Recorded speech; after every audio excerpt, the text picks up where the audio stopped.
வணக்கம். எல்லாரும் எப்படி இருக்கீங்க? எலெக்ஷனுக்கு இன்னும் கொஞ்ச நாள் தான் இருக்கு. நான் தமிழ்நாடு முழுக்க பிரச்சாரம் பண்ணிட்டு இருந்தாலும் இந்த வீடியோ மூலமா சில விஷயங்களை உங்க எல்லார்கிட்டையும் பேசணும்னு தோணுச்சு.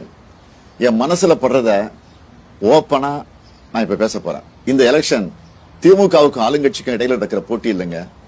இது தமிழ் மக்களுக்கும் பாசிச சக்திகளுக்கும் இடையில நடக்கிற யுத்தம். தமிழ்நாட்டுல நோட்டாவை விட கம்மியான ஓட்டு வாங்குற ஒரு கட்சி இன்னைக்கு ஆளுங்கட்சியை மிரட்டியே தமிழ்நாட்டோட உரிமைகளை மொத்தமா பறிச்சுக்கிட்டு இருக்கு.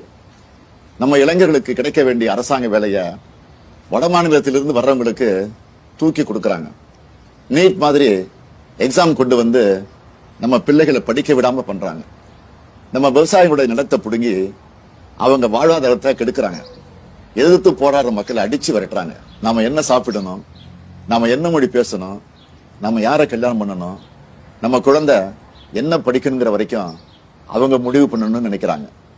இதையெல்லாம் தட்டி கேட்க வேண்டியவங்க அவங்க காலில் விழுந்து கிடக்குறாங்க. இதை இப்படியே விட்டா இன்னும் கொஞ்ச நாள்ல நம்ம வளங்கள், நம்ம மொழி, நம்ம சுயமரியாதை, நம்ம சமூக நீதி, நம்ம அடையாளங்கள் எல்லாம் செதிஞ்சு போயிடும். இதை தடுக்கணும்னா நாம அவங்களை எதிர்த்து நிக்கணும், அவங்க கொட்டத்தை அடக்கணும். அதுக்கு உங்களுடைய ஓட்டு தான் உங்க ஆயுதம். திமுக ஆட்சிக்கு வந்தா நம்ம தமிழர்களோட பறிக்கப்பட்ட உரிமைகள் எல்லாமே மீட்கப்படும். மாநில உரிமைகள் முழுமையா பாதுகாக்கப்படும். சட்டம் ஒழுங்கு என்னுடைய நேரடி கண்காணிப்பில் இருக்கும். தப்பு செய்யறவங்க யாரா இருந்தாலும், மறுபடியும் சொல்றேன், யாரா இருந்தாலும் பாரபட்சம் இல்லாம நடவடிக்கை எடுப்பேன். பெண்களுக்கு எதிரான குற்றங்கள் இரும்பு கரம் கொண்டு தடுக்கப்படும். திமுக இந்து மதத்துக்கு எதிரானதுன்னு எதிரணியினர் ஒரு பொய்யான குற்றச்சாட்டை பரப்புறாங்க.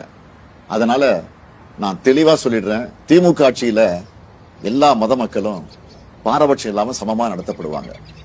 அவங்களோட மத நம்பிக்கைகள் மதிக்கப்படும். சமூக நீதி, சமத்துவம் பாதுகாக்கப்படும். லஞ்சம், ஊழல் இல்லாத நேர்மையான ஆட்சி தான் என்னுடைய முதன்மையான நோக்கம்.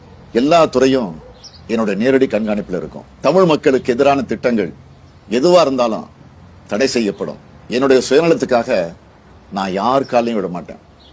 என்னுடைய சுயநலத்துக்காக நான் எந்த சூழ்நிலையிலும் தமிழ் மக்களுடைய உரிமைகளை விட்டுக் கொடுக்க மாட்டேன். உங்களுக்கு ஒரு பிரச்சனைன்னா உங்கள ஒருத்தனை எப்பவும் களத்துல வந்து நிற்பேன். இதெல்லாம் என்னுடைய மனப்பூர்வமான உறுதிமொழிகள். இந்த உறுதிமொழியை நான் என்னோட உசுரா நினைச்சு கடைபிடிப்பேன். இதை நான் மீறினா நீங்க என்னை நேரடியா கேள்வி கேட்கலாம். தமிழ்நாட்டோட விடியலுக்கு என்னோடு துணை நில்லுங்க. நன்றி. வாக்களிப்பேர் உதயசூரியன்.